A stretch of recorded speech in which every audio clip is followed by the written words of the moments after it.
Hi, it's December 28th. Ito ay New Year vlog. Hi! Simba!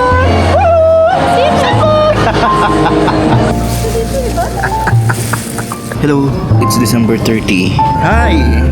It's December 31, 2025. Happy New Year, everyone! Happy New Year, guys. Ang mga huling sandali ng 2025.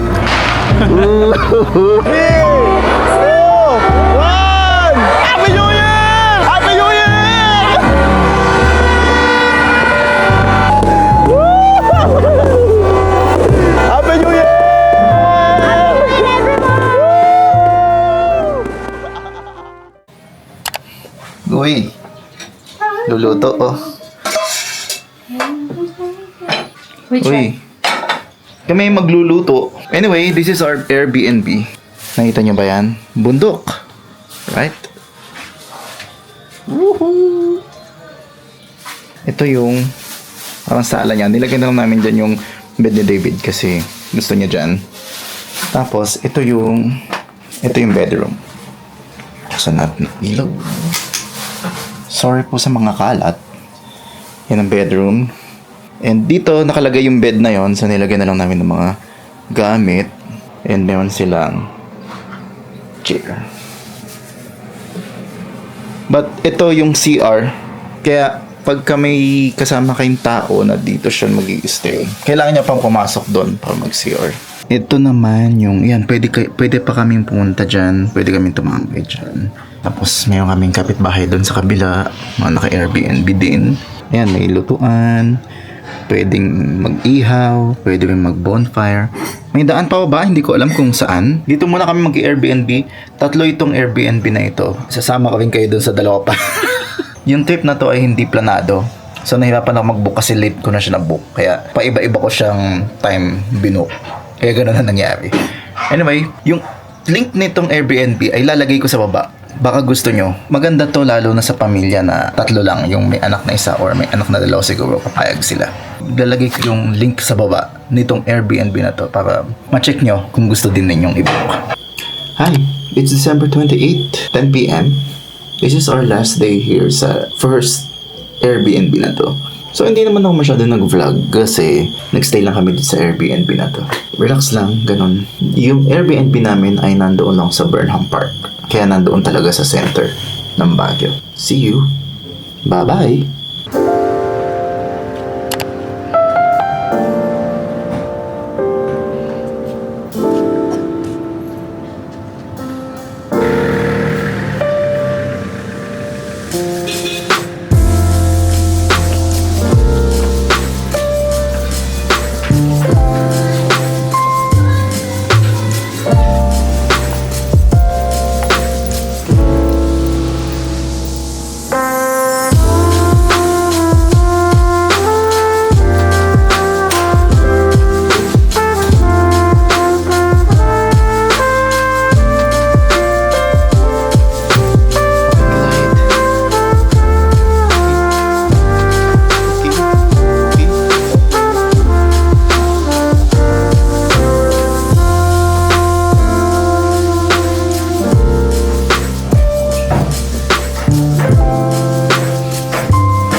Nandito na kami sa Burnham Park. Nakalipat na kami ng Airbnb. So ito ay New Year vlog. Every year gagawa ako ng vlog para sa New Year. Laging end ng year hanggang sa simula ng year.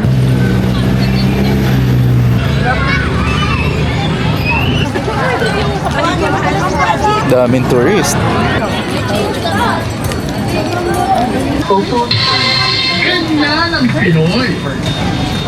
So big. Look, look. Hi. Dali. Artista Take pa. a picture. Okay lang po. Okay. Yeah, 1, 2, 1, 2. Simba! Woo! Simba!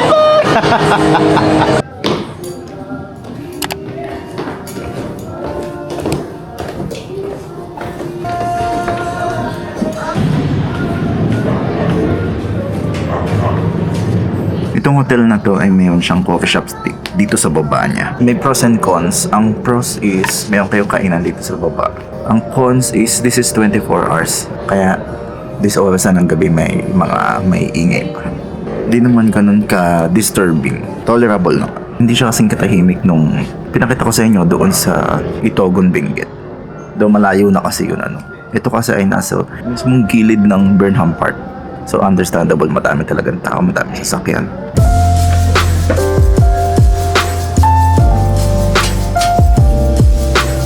Hello, it's December 30. Dito sa tapat nitong hotel ay mayroon namang burger. Pwedeng bumili kayo dito ng burger. Napag-desisyon na namin na dito na lang mag-dinner. Ito na yung dinner namin for today. It's December 30. Tapos na 2025. Grabe. Bilis. Super unhealthy.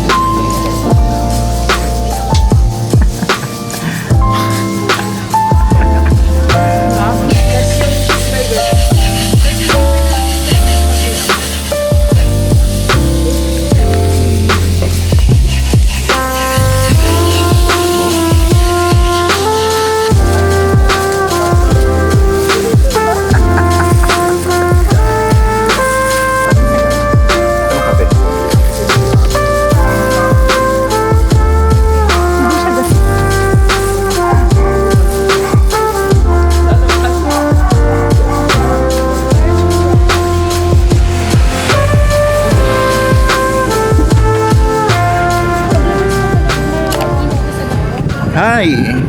It's December 31, 2025, last day ng taon.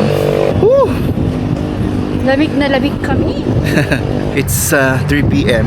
Parang konti na nga talaga yung tao ngayon. Umuwi na yata dahil sa New Year. Kape na may konting hike.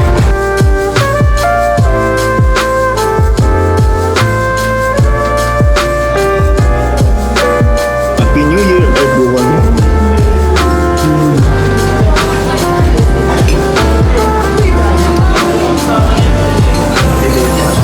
Happy New Year. Happy New Year. Happy New Year guys. Hindi maaga pa. 7 p.m. pa lang. We are currently walking in Burnham Park. Ilang steps na tayo today? 8,300 steps. Lilibot-libot lang kami para pampatay ng oras. See you later. Alligator. Bye. Habang tumatanda ako, nagiging ako lalo, sentimental. Sentimental, magandang word siya. Pero pagka pababawi natin yung word, nagiging madrama. Siguro, ganun talaga pagka medyo nagkakaedad ka na, tumatanda ka na. Nagiging importante na sa'yo yung mga bagay na dati take for granted lang. Pero pagka medyo tumatanda na, parang medyo na siya, nagiging mahalaga na sa'yo. Mga ganitong simpleng bagay, gaya nitong New Year. Dati parang wala na sa akin, pero ngayon, dahil sa mga napagdaanan at saka yung mga nangyayari sa buhay, nagiging parang mahalaga na sa'yo. Parang gusto mo na siyang i-celebrate palagi, gusto mo na siyang gawing special palagi, kahit pa paano. Dahil nga siguro tumatanda ka na, dahil hindi mo na rin alam kung hanggang kailan na lang ikaw sa mundo or kung ano bang mangyayari sa mga susunod na panahon. Siguro dahil din dun, no? Nakaka-relate siguro dyan yung mga 30 na, tsaka yung malapit na sa 40 din. 2 hours pa. Kaya kami nag-aantay kasi mag-alas 10 pa lang. 10 p.m. pa lang. So nag-aantay pa kami ng New Year's countdown. Ang mga huling sandali ng 2025. Ito na ang mga huling minuto ng 2025. Wala nang oras eh. Mga huling minuto na lang ng 2025. Napapanood nyo to 5 years, 10 years, 20 years from now. This is 2025. Ngayon ay 2025. Ilang minuto bago matapos ang 2025. Sobrang lamig. 15 degrees. 15 lang. Pero bakit parang nasa 10 degrees? Ang lamig. Uy, may Maria. Sabay. 5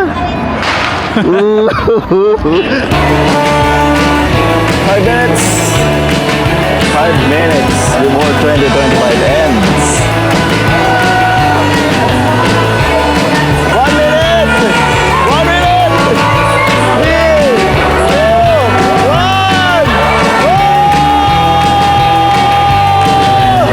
Happy New Year!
New Year! See you tomorrow!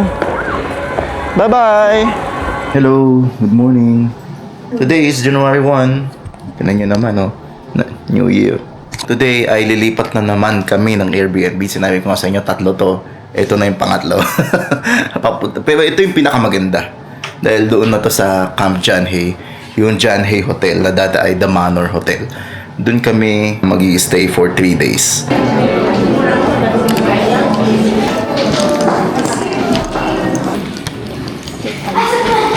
Okay, go. We're here. Yeah, welcome. Ooh! Welcome to our hotel. Oh, you already have your own? Oh, ganda. What's that? It's a whole room. It's a room? No, it's not. It's a bathroom. Oh. So this is our third Airbnb. No, actually it's not. It's not Airbnb. Hotel siya pero hindi ko siya binook sa Airbnb. Sa Klook ko siya na-book. Ganda, di ba? Oh, may kitchen. Nice.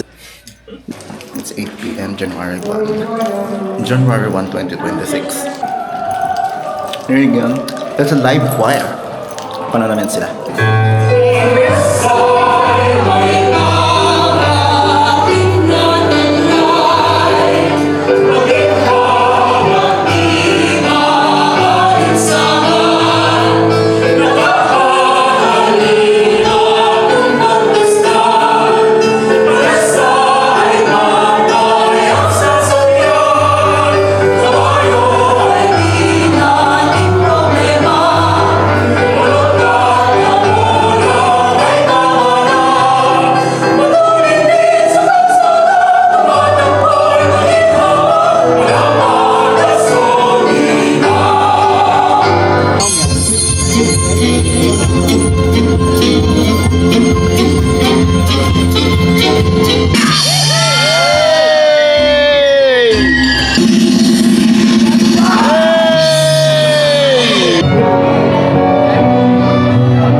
Hello, it's January 2. May mga tumutugtog na musicians every day.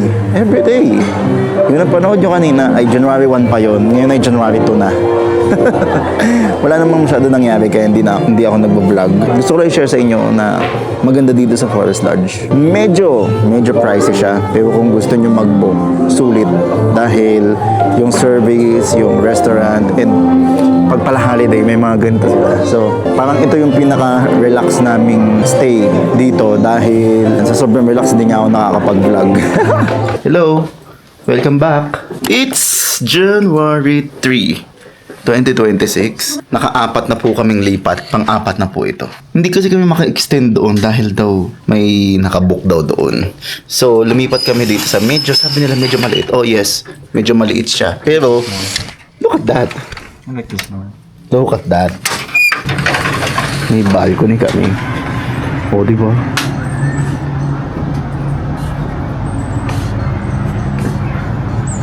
Woo! Mas maganda to. Ito ang year-end vlog ng 2025 to 2026. Ginagawa ko itong vlog na ito para sa mga susunod na taon. Gusto ko mapanood itong vlog na to sa mga susunod na taon. Meron niya ako nakita sa TikTok ng mga na content. Nito lang New Year nakita ko sa TikTok. Nag-celebrate sila ng New Year na malungkot dahil yung mama nila hindi na nila kasama doon sa ngayong New Year. Nung last year kasama pa nila, ngayon hindi na. Lalo nating ma-realize kung gaano lang kabilis ang buhay. Kung gaano siya kabilis mawawala yung mga mahal natin sa buhay. Ngayon kasama natin, bukas hindi na.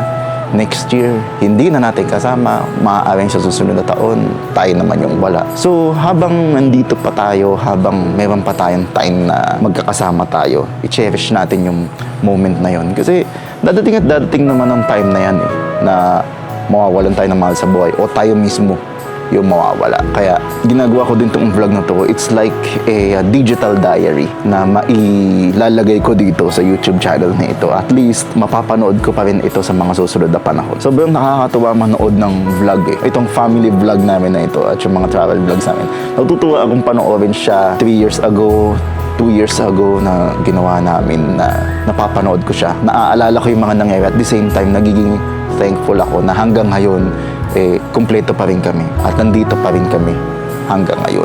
That's it for this Baguio vlog. This is the year-end vlog of 2025. Maraming salamat po sa inyong panonood. Sana happy kayo. Sana happy tayong lahat. Tuloy ang laban ng buhay, tuloy ang mga challenges, tuloy ang ikot ng mundo. Huwag tayong mawawala ng pag-asa. Huwag natin kalilimutan na may nagmamahal sa atin. Hanggang dito muna guys. Maraming salamat. Happy New Year. Happy New Year sa ating lahat. Bye-bye.